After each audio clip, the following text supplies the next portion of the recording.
1913 में नील बोहर ने एक एटम के मॉडल को समझाने के लिए, एटम के स्ट्रक्चर को समझाने के लिए बोहर एटॉमिक मॉडल दिया। इस मॉडल के बारे में आइए हम जानते हैं।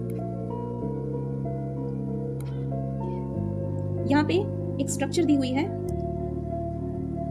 बीच में यहाँ पे एक न्यूक्लियस है और साइड में एक कक्षा है जिसमें एक इलेक्ट्रॉन चक्कर लगा रहा है।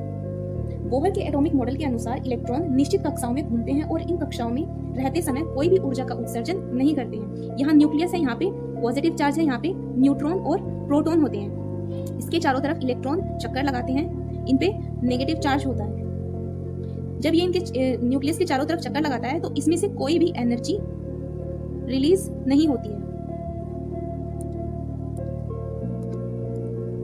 इस तरह से चारों तरफ कक्षाओं में इलेक्ट्रॉन चक्कर लगाते हैं। यहाँ पर अलग अलग शेल होते हैं जिन्हें K, L, M, N कहा जाता है, जिनके अंदर इलेक्ट्रॉन चक्कर लगाते हैं।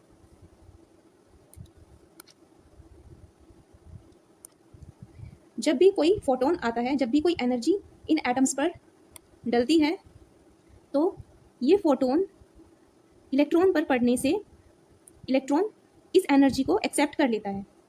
एक्सेप्ट करने के बाद ये एक एक्साइटेड स्टेट में पहुंच जाता है और एक्साइटेड स्टेट में पहुंचने के बाद ये हायर सेल में जंप कर जाता है, यानी कि इस शेल से इस वाले शेल में पहुंच जाता है और एनर्जी को अपने अंदर ले लेता है।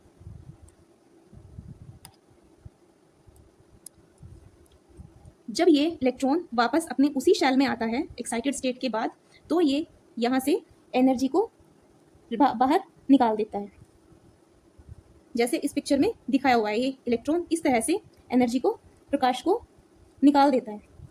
इस सिद्धांत से हाइड्रोजन के स्पेक्ट्रम की सफल व्याख्या हुई है, लेकिन ये मॉडल केवल एक इलेक्ट्रॉन वाले परमाणुओं के लिए उपयुक्त